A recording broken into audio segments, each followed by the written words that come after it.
नमस्कार दोस्तों, मैं आपका दोस्त और आपका होस्ट अदनान सर। जैसा कि दोस्तों लास्ट आप फ्राइडे की अगर हम बात करेंगे 5 जुलाई को, तो यूके के जो प्राइम मिनिस्टर्स थे ऋषि सुनक जी, जो पहले एशियन प्राइम मिनिस्टर बने थे यूके में, तो उनका एक रेजिग्नेशन था, मतलब अलविदा था। और आप सभी को मालूम है कि 2024 में यूके में जो इलेक्शन हुआ है दोस्तों, तो उसमें इस बार मैंडेट जो मिला है वो बेसिकली दोस्तों आपको लेबर पार्टी को मिला है। जहां तक अगर हम बात करेंगे ऋषि सुनक जी का, तो ये बिलोंग्स करते थे कंजर्वेटिव पार्टी से, और लगभग मान के चलिए ये जो कंजर्वेटिव पार्टी थी ये तकरीबन 14 साल से जो है वहां पे रूल कर रही थी। फर्स्ट ऑफ ऑल इसके अगेंस्ट अगर हम ऑपोजिशन की बात करेंगे तो यहाँ पर आप दिख रहा होंगे ये स्टारमर है, जो यूके के जो है यानी ब्रिटेन के जो है नया प्रधानमंत्री है स्टारमर, जो बेसिकली बिलोंग करते हैं आपका लेबर पार्टी से। तो वहां के लोगों ने एक क्लियर मैंडेट दिया है साल 2024 में, और इससे सीखना चाहिए पूरे दुनिया को, जहां पर डेमोक्रेसी एग्जिस्ट करता है और जहां पर इलेक्शन का प्रोसेस नॉर्मली दोस्तों होता है। और इस पार्टिकुलर यूके के इलेक्शन में कई सारा जो है इंपॉर्टेंट मुद्दा था, लेकिन एक चीज जो मुद्दा बहुत बड़ा बना, वो चीज बना दोस्तों प्राइवेटाइजेशन का। और उसी के साथ साथ दोस्तों एक मुद्दा जो लोगों के बीच में काफी चर्चित था और पूरे वर्ल्ड में भी चर्चित था, वो था दोस्तों टीथ, मतलब दांत। मतलब कहा यह जा रहा था दोस्तों कि दांत का यानी कि डेंटिस्ट लोगों का फी इतना हाइक हो गया था वहां पे, और प्राइवेटाइजेशन की वजह से जो लोग वहां के सिटीजन हैं वो जब इलाज कराने जाते थे तो टाइम पे इलाज नहीं होता था, और फीस भी बहुत ज्यादा हाइक हो गया था, जिसके कारणवश लोग अपना दांत खुद से अपने घर में ही उखड़वाते थे। और ऐसा कई सारा इश्यूज बना इस पार्टिकुलर इलेक्शन में। और कहीं ना कहीं 650 सीट पे जो इलेक्शन होता है दोस्तों, इसमें एक क्लियर मैंडेट मिला लेबर पार्टी को, मतलब कि स्टारमर की पार्टी को। और लगभग मान के चलिए कि 400 पार तो खैर बात कर सकते हैं, यहां नहीं हुआ, लेकिन 400 पार जो है दोस्तों आपका यूके में हो चुका है फर्स्ट ऑफ ऑल। तो आज के इस सेशन के माध्यम से हम लोग ये समझेंगे कि यूके के इलेक्शन का प्रोसेस क्या है, और उसी के पैरेलल हम लोग भारत का इलेक्शन का प्रोसेस भी देख लेंगे। देन इसके साथ साथ क्या वो डिफरेंसेस है, क्या वो कंपैरिजन है दोनों के इलेक्शन के प्रोसेस में, और उसके साथ भारत और यूके का क्या रिलेशन है, और राइट नाउ वो कौन सा इंपॉर्टेंट एजेंडा था यूके के इलेक्शन में। ये सारी चीजों को इसी वीडियोस के माध्यम से देखा जाएगा। चलिए शुरू करते हैं दोस्तों। फर्स्ट ऑफ ऑल देखिए, तो दोस्तों हमारे सामने आपको स्क्रीन पे दिख रहा होगा, ये है ब्रिटेन का एक पार्लियामेंट। जिस तरह से भारत में भी हमारे देश में लोकसभा और राज्यसभा है, उसी तरह से अगर हम यूके की बात करेंगे तो वहां पर भी आपका दोस्तों लोअर हाउस और अपर हाउस है। मतलब जिस तरह से हम लोग यहाँ पर लोअर हाउस को लोकसभा कहते हैं, उसी तरह से वहां पर भी लोअर हाउस है दोस्तों। और उसके साथ साथ अपर हाउस को भारत में क्या कहा जाता है, राज्यसभा कहा जाता है। तो वहां पर भी दोस्तों आपका राज्यसभा है। इसी के साथ साथ दोस्तों ये आप देख लेते हैं सीटिंग का प्लेसेस कंप्लीटली, और तकरीबन आपका 650 सीट पे जो दोस्तों ये पार्टिकुलर इलेक्शन हुआ था। और राइट नाउ जो आपको यहाँ पर दिख रहा है 10 Downing street, 10 Downing street, that means क्या हुआ कि यहाँ पर प्रधानमंत्री का जो है घर होता है। मतलब ऋषि सुनक जी जो पहले प्रधानमंत्री थे ब्रिटेन के यानी कि यूके के, अब उनको ये वाला जो जगह छोड़ना होगा, और यहाँ पर कौन आएंगे, तो यहाँ पर आएंगे केयर स्टारमर, जो इनका ये अब जो है ऑफिशियली निवास बनेगा, मतलब सरकारी घर बनेगा ओवरऑल दोस्तों। फर्स्ट ऑफ ऑल अच्छा, ये जो ब्रिटेन का पार्लियामेंट आप देख रहे हैं ना, इसका खास बात क्या है, इसके बगल में एक नदी है, थेम्स नदी। और एक बार ऐसा हुआ था कि उस पार्टिकुलर नदी में पॉल्यूशन होने के कारण काफी बदबू होने लगा था, जिसके कारण वर्ष जो यहाँ पर पार्लियामेंट्रियन बैठते थे और हाउस ऑफ कॉमन, इन सब जो यहाँ पर प्रोसेसेस चलता था, तो उसका बदबू काफ़ी ज़्यादा आता था। लेकिन एक बार भी ऐसा नहीं हुआ कि इस पार्लियामेंट को चेंज कर दिया जाए, कहीं पर जो है वो रिप्लेस कर दिया जाए। इसके साथ साथ एक बार ऐसा भी हुआ था दोस्तों कि ये जो पार्लियामेंट आप देख रहे हैं ये काफ़ी जल चुका था।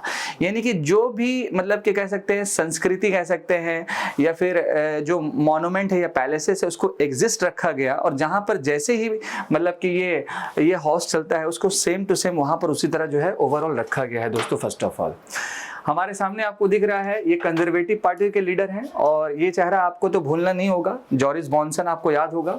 और इधर है आपका केयर स्टारमर, जो राइट नाउ ब्रिटेन के पीएम बने हैं लेबर पार्टी से। ये आपको रिमेंबर रखना, मतलब एक तरफ आपका कंजर्वेटिव पार्टी और एक तरफ आपका लेबर पार्टी। लेबर पार्टी जो है किसके साथ है, तो लेबर पार्टी के है स्टारमर, और कंजर्वेटिव पार्टी के ऋषि सुनक, जो राइट नाउ जो है स्टेप डाउन कर दिए हैं। और इसके साथ साथ इन्होंने कहा है फ्राइडे के स्पीच में कि हम जो है अब पार्टी को भी लीड नहीं करेंगे, जब तक उनका सक्सेसर नहीं मिल जाता है तो वो पार्टी को जो है लीड नहीं करेंगे, नॉर्मल एक अपना जो भी एमपी रहेंगे। हालांकि ये अपने सीट से जीते हैं दोस्तों फर्स्ट ऑफ ऑल, ठीक है।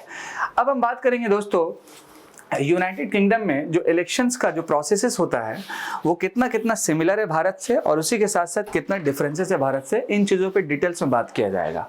देखिए यहाँ पर क्या है कि यूके ऑल्सो फॉलो है पार्लियामेंट्री सिस्टम ऑफ डेमोक्रेसी, यानी जिस तरह से हमारा प्यारा सा भारत डेमोक्रेसी के सिस्टम को फॉलो करता है, मतलब हर 5 सालों में हमारे देश में लोकसभा का इलेक्शन होता है। राज्यसभा में अगर हम बात करेंगे तो हर 2 सालों में राज्यसभा के जो मेंबर होते हैं वो रिटायर्ड हो जाते हैं, टोटल उनका जो टर्म होता है वो 6 सालों का होता है।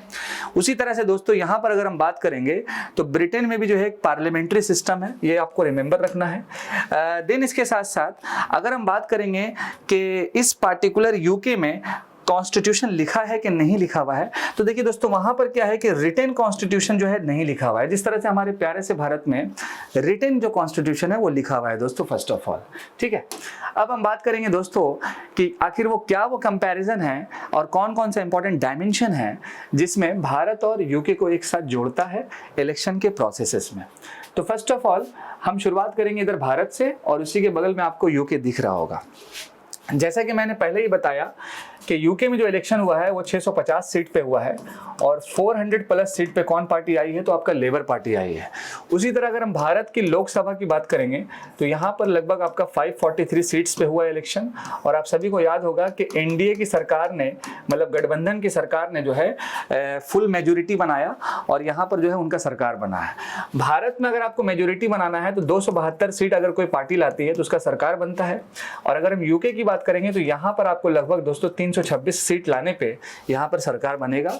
लेकिन इस बार तो जनता ने वहाँ का क्लियर मैंडेट दे ही दिया है और क्लीन स्वीप हो गया, 400 पार, मैंने ऑलरेडी बताया आपको। अब हम समझते हैं कि क्या वो एलिजिबिलिटी है वोटर्स का जो लोअर हाउस पे जो है वो मतलब के वोट दे सकते हैं। देखिए भारत में क्या है दोस्तों कि 18 साल आपका एज होना चाहिए और इंडियन आप सिटीजन होना चाहिए। ठीक है, पहला पॉइंट। इसके साथ साथ दोस्तों members of the upper house are also eligible for casting votes, ये पॉइंट आप रिमेंबर रखिएगा। ये पॉइंट नॉर्मल सिटीजन्स के लिए, ये पॉइंट जो है ये जो एमपी के लिए, जो राज्यसभा में एमपी बनते हैं। और ये दोनों पॉइंट हम किस में बताएं दोस्तों, तो ये आपका हम भारत का बता रहे हैं, ये रिमेंबर रखना है। उसी तरह से अगर हम यूके की भी बात करेंगे तो यहाँ पर भी सेम टू सेम है कि 18 साल का एज होना चाहिए, older UK citizen as qualifying citizen of the Commonwealth और citizen of the Republic of Ireland. यानी अगर कोई व्यक्ति आयरलैंड रिपब्लिक का भी सिटीजन है तो वो भी जो है वोट दे सकता है, कॉमनवेल्थ सिटीजन है तो वो भी वोट दे सकता है। कॉमनवेल्थ सिटीजन का मतलब ये होता है फर्स्ट ऑफ ऑल कि अगर कोई एशिया से वो यूके में चला गया और देन फिर फाइनली वहाँ पर काफ़ी सालों से रह रहा है और वहाँ का वो सिटीजन मिल गया तो वो कॉमनवेल्थ एक सिटीजन हो जाता है। इसके साथ साथ मैंने इंडिया के पर्सपेक्टिव में सेकंड पॉइंट बताया कि वो मेंबर जो अपर हाउस के हैं वो भी एलिजिबल होते हैं वोट देने के लिए, ये पॉइंट रिमेंबर रखना है। लेकिन यहाँ पर आप देखिए यूके के अंदर में कि मेंबर्स ऑफ अपर हाउस, मतलब जो सबसे अपर हाउस होता है, can not vote in the UK parliament election, ये पॉइंट रिमेंबर रखना है। यानी भारत में दे सकता है और यूके में लोअर हाउस के इलेक्शन में दोस्तों क्या है, नहीं दे सकता है फर्स्ट ऑफ ऑल। सेकेंड आते हैं वोटिंग का प्रोसेस क्या है।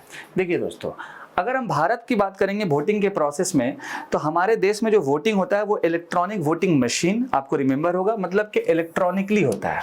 और इसके साथ एक और मशीन ऐड होता है जिसका नाम है वीवीपैट। सो कमेंट सेक्शन में जरूर आप वीवीपैट का फुल फॉर्म मुझे बताएं, और ये भारत में कब से इंट्रोड्यूस्ड हुआ इलेक्ट्रॉनिक वोटिंग मशीन के साथ, ये भी जरूर आप बताएं दोस्तों। लेकिन अगर हम यूके की बात करेंगे दोस्तों फर्स्ट ऑफ ऑल, तो यहाँ पर वोट जो होता है वो आपका पोस्टल बैलेट से होता है। हालांकि कुछ कुछ वोट भारत में भी बैलेट पेपर पे होता है, मतलब कागज से जो कह सकते हैं, लेकिन यहाँ पर टोटली जो वोट है दोस्तों वो आपका पोस्टल बैलेट से होता है। और यहाँ पर एक पेंसिल के जरिए क्या होता है कि जिस तरह भारत में स्याही लगा जाता है ना, इंक, तो वहाँ पर क्या होता है दोस्तों आपका यूके में कि वहाँ पर एक पेंसिल से जिस पार्टिकुलर कैंडिडेट्स को आपको वोट देना या नहीं देना वहाँ पे क्रॉस कर देना रहता है फर्स्ट ऑफ ऑल। नेक्स्ट अगर हम बात करेंगे तीसरे इंपॉर्टेंट पॉइंट का कि office of PM, office of PM ये हमारा प्यारा सा भारत, इसके बारे में है, और इधर कौन है, इधर आपका यूके के बारे में है। देखिए दोस्तों क्या है, the office is established in the constitution, यानी हमारे भारत में जो पीएम का पद है उसके बारे में साफ साफ हमारे संविधान में लिखा हुआ है फर्स्ट ऑफ ऑल, और संविधान ने उस पार्टिकुलर पोस्ट को जो ही बनाया है डिफाइन किया है। इसके साथ साथ second point, PM can be from either house of parliament, यानी हमारे देश के जो प्रधानमंत्री जो भी बनते हैं वो लोकसभा के भी मेंबर हो सकते हैं और साथ साथ दोस्तों राज्यसभा का। लोकसभा का मतलब क्या हुआ, लोअर हाउस, और राज्यसभा का मतलब क्या हुआ, अपर हाउस दोस्तों। इसके साथ साथ तीसरा जो इंपॉर्टेंट पॉइंट है कि a non elected member of parliament, मतलब एक ऐसे व्यक्ति जो ना ही लोकसभा से जीते हुए हैं और जो ना ही राज्यसभा से एमपी जीते हुए हैं, लेकिन फिर भी जो है वो अगर वो 6 महीने तक नहीं जीते हुए लेकिन 6 महीने के अंदर अंदर उनको जीतना होगा, मतलब ये हुआ दोस्तों कि दोनों हाउसेस से उनको मेंबर होना होगा। अगर वो फिर भी नॉन इलेक्टेड है तो 6 महीना तक उनका पद रहेगा, उसके बाद वो खत्म हो जाएगा, जो साफ साफ यहाँ पे लिखा हुआ है। Can be appointed as PM for 6 month. Remember last point, president जो है हमारे देश में अपॉइंट करता है किसको, पीएम को, ये भी आपको रिमेंबर रखना है। अगर हम प्रेसिडेंट की बात करेंगे तो हमारे देश में जो पार्लियामेंट है इसका 3 इंपॉर्टेंट पार्ट है, लोकसभा, राज्यसभा और तीसरा आपका प्रेसिडेंट। तो हमारे देश में पीएम को अपॉइंटमेंट कौन करवाता है, तो आपका या ओथ कौन करवाता है दोस्तों, तो आपका प्रेसिडेंट करवाता है। अब आ जाते हैं हम लोग यूके में। अब देखिए दोस्तों, अगर हम यूके की बात करेंगे, the office is based on convention, मतलब UK does not have a written constitution. मतलब यूके में क्या है कि कोई रिटन कॉन्स्टिट्यूशन नहीं है, लेकिन भारत में क्या है कि रिटन कॉन्स्टिट्यूशन है, बी.आर. अम्बेडकर जी। देन इसके बाद यहाँ पर क्या था कि जो पीएम भारत में बनेंगे वो किसी भी हाउसेस से मेंबर होना चाहिए। PM can only be from the lower house, मतलब यहाँ पर क्लियर मेंशन हो गया है कि पीएम वही बनेंगे only from the member of the lower house. Remember, मतलब कि भारत का लोकसभा तो वहाँ का लोअर हाउस हो गया। थर्ड इंपॉर्टेंट क्या है, ए पीएम मस्ट बी और be about to become an MP, मतलब वही बात, लेकिन यहाँ पर 6 महीना का प्रोविजन दिया है, लेकिन यहाँ पर बनना ही होगा दादा। अगर नहीं बना जाए तो नहीं बनेगा वहां पे पीएम, लेकिन भारत में नहीं भी है तो 6 महीना तक रहिएगा, फिर उसके बाद आप बनिएगा तो आपका डेट एक्सटेंड हो जाएगा, अदरवाइज आपको रिजाइन मानना होगा। नेक्स्ट अगर हम बात करेंगे कि जिस तरह से भारत में पीएम का अपॉइंट कौन करता है, तो प्रेसिडेंट, उसी तरह से अगर हम बात करें यूके का, the monarch appoints PM. Monarch मतलब वहां का जो राजा लोग है वो इसको जो है अपॉइंट करता है। इसके साथ साथ PM is also first Lord of the treasurer. PM जो है फाइनेंशियल हेड होता है वहां पे, रिमेंबर रखिएगा। अब आते हैं बात दोस्तों कि जिस तरह से हमारे देश में अपॉइंटमेंट पीएम को प्रेसिडेंट करते हैं, तो वहां पर भी क्या होता है कि एक ओथ सेरेमनी होता है, जिस तरह से भारत में होता है। तो members of the both houses take an oath of allegiance to the constitution, जैसे आप लोगों ने रिसेंट्स में देखा ही होगा। देन इसके साथ साथ फॉर्म्स ऑफ ओथ और affirmation are provided in the 3rd schedule of the Indian constitution. ये भी काफी बार क्वेश्चन पूछा गया है, ठीक है, 3rd शेड्यूल आपको रिमेंबर रखना है। लेकिन अगर हम यूके की बात करेंगे दोस्तों, तो members of the both the houses take an oath of allegiance to the crown, यानी कि वहां की जो राजा या फिर रानी है, यानी कि प्रिंसेस जो है वहां पे, उनके सामने ही आपको ओथ लेना होगा। जैसे एज फॉर एग्जांपल अभी स्टारमर वहां के कौन बने, पीएम बने, तो उनका जो ओथ होगा वो किसके सामने होगा, तो वहां पर जो राजा है अभी राइट नाउ वो है आपका किंग चार्ल्स, तो इनके सामने होगा।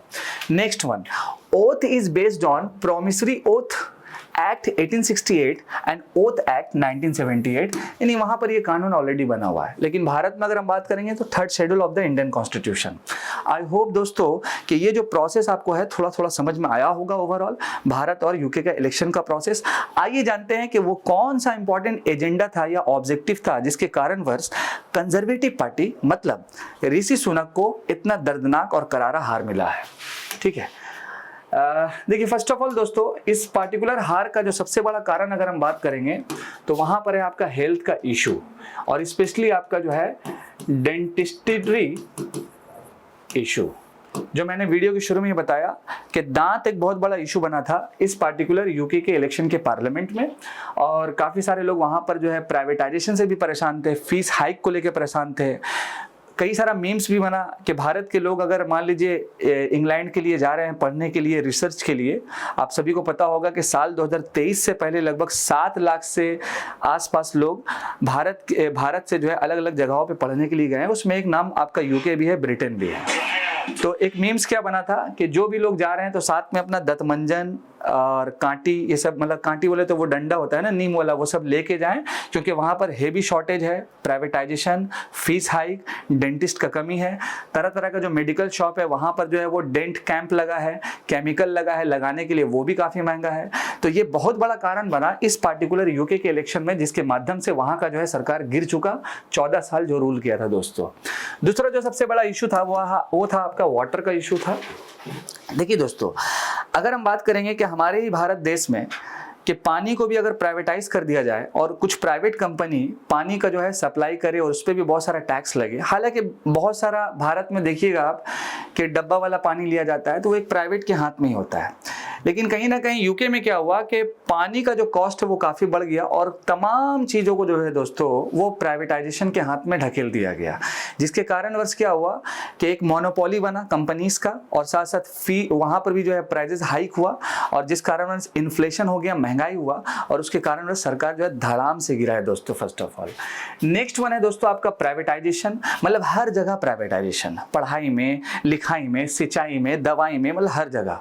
तो जाहिर सी बात है प्राइवेटाइजेशन, काफ़ी सारे लोग क्या बोले कि प्राइवेटाइजेशन होना ठीक है, सर्विसेज अच्छा होता है, लेकिन प्राइजेस भी तो हाइक होता है, इन दोनों चीज़ों को तो लेके चलना होगा। तो प्राइवेटाइजेशन भी एक बहुत बड़ा मुद्दा बना। इंटरनेशनल रिलेशन की बात करेंगे तो ऋषि सुनक जो थे वो इजराइल को क्लियर सपोर्ट कर रहे थे, इजराइल को जो है क्लियर सपोर्ट कर रहे थे, लेकिन वहाँ की जो जनता थी वो इजराइल की पॉलिसी के खिलाफ थी। तो ये भी एक बहुत बड़ा कारण बना दोस्तों फर्स्ट ऑफ ऑल। और last but not the least migration बहुत बड़ा मुद्दा है दोस्तों यूके के लिए, बिकॉज कई सारी जो बाहर देश से लोग जा करके वहाँ बसते हैं तो वहाँ के लोगों का जो रोजगार कह सकते हैं, सोर्सेस कह सकते हैं, वो थोड़ा सा कम होने लगता है फर्स्ट ऑफ ऑल। तो इस पार्टिकुलर इलेक्शन में माइग्रेशन का इशू जो है वो भी काफ़ी देखा गया है फर्स्ट ऑफ ऑल दोस्तों। अब हम बात करते हैं एक छोटा सा पॉइंट कि आखिर कौन सा वो इंपॉर्टेंट डायमेंशन है जिसमें भारत और यूके का रिलेशन काफ़ी अच्छा होना चाहिए। देखिए फर्स्ट ऑफ ऑल अगर हम यूके की बात करेंगे, ठीक है ना, यूके की साइड की बात करेंगे तो भारत एक यूके के लिए दोस्तों क्या है कि एक स्ट्रैटेजिक पार्टनर है इंडो पैसिफिक रीजन में। इसके साथ साथ डिफेंस हो गया, अभी रिसेंट्स में हम लोगों ने फ्री ट्रेड एग्रीमेंट जो है वो उस पर भी साइन किया है यूके के साथ। और सबसे बड़ी चीज़ें, बीच में एक न्यूज़ बना था ब्रेक्सिट के नाम से, मतलब ब्रिटेन एग्जिट के नाम से, तो ये भी काफ़ी महत्वपूर्ण चीज़ें हैं दोस्तों जो हमारा रिलेशन का एक बहुत बड़ा टॉपिक बनता है भारत और यूके के बीच में। और ये जो साइड है दोस्तों ये यूके के साइड से है, मतलब यूके के लिए इतना इंपॉर्टेंस है। अब हम दूसरा साइड बात करेंगे कि भारत के लिए यूके क्यों इंपॉर्टेंट है। तो देखिए भारत के लिए यूके क्यों इंपॉर्टेंट है, फर्स्ट ऑफ ऑल तो इंडो पैसिफिक रीजन है दोस्तों, इसके साथ साथ ये डायरेक्टली कनेक्ट करता है किस किस को, तो मिडिल ईस्ट में ओमान की बात करेंगे, एशिया में Singapore, Bahrain, Kenya, British Indian Ocean Territory, ऐसा कई सारा रीजन है। देन इसके साथ साथ अगर हम प्रोडक्ट्स की बात करेंगे तो एग्रीकल्चरल प्रोडक्ट्स, देन इसके बाद ड्यूटी का कॉन्सेशन, रिसेंट्स में भी फ्री ट्रेड एग्रीमेंट हुआ, सोलर पावर में काफ़ी अच्छा कर रहे हैं। और आप सभी को पता है कि ब्रिटिश वालों ने भारत पे तो राज किया था ना, तो ये भी तो एक मतलब के रिलेशन का एक टॉपिक बनता ही है। बाद में माफ़ी भी मांग रहे हो, बात अलग है। फिशरीज, फार्मास्यूटिकल्स, ऐसा कई सारा अलग अलग सेक्टर है जिसमें भारत के लिए यूके काफ़ी महत्वपूर्ण है, जिसमें हम लोग इंटरनेशनल जो है ट्रेड दोस्तों फर्स्ट ऑफ ऑल करते हैं। और यहाँ पर आप देख सकते हैं कि 70 मिलियन $, ठीक है। अच्छा, इसी जगह पे एक और मज़ेदार बात क्या है कि पाकिस्तान के लिए जो है ना वो यूके जो है फेवरेट डेस्टिनेशन है दोस्तों, मतलब पाकिस्तान को कहीं जगह नहीं मिला, अब वो लंदन जाएगा, वहाँ रिसर्च क्या करेगा नहीं करेगा नहीं पता हमको, लेकिन वो उसका फेवरेट डेस्टिनेशन है फर्स्ट ऑफ ऑल। सो यहाँ पर हमारे स्क्रीन पे आपको दिख रहा होगा 10 डाउन स्ट्रीट जहाँ पर पीएम का घर होता है। तो ऋषि सुनक जी फ्राइडे के दिन अपना लास्ट स्पीच देते हुए, पीछे इनकी मोहतरमा देखिए खड़ी हुई है, उनको देख रही है ऐसे करके। और इधर आप देख सकते हैं कि बगल में स्टारमर जो लेबर पार्टी से हैं, जो राइट नाउ जो जीते हुए हैं, वो लोगों से हाथ मिलाते हुए हैं। सो ओवरऑल दोस्तों आज के सेशन में मैंने आपसे जो डिस्कस किया यूके एंड इंडिया के पार्लियामेंट के इलेक्शन का प्रोसेसेस और किस तरह से जो टॉपिक्स था जो मेन एजेंडा बना उस पार्टिकुलर इलेक्शन में। सो फर्स्ट ऑफ ऑल दोस्तों आई होप आपको ये क्लियर अंडरस्टैंडिंग हुआ होगा। ऐसे ही कुछ इंपॉर्टेंट इंटरनेशनल रिलेशन की वीडियोस के लिए हमारे चैनल्स पे आप बने हुए रहें। मैं आपका दोस्त और आपका host Adnan sir, thank you so much. जय हिंद दोस्तों।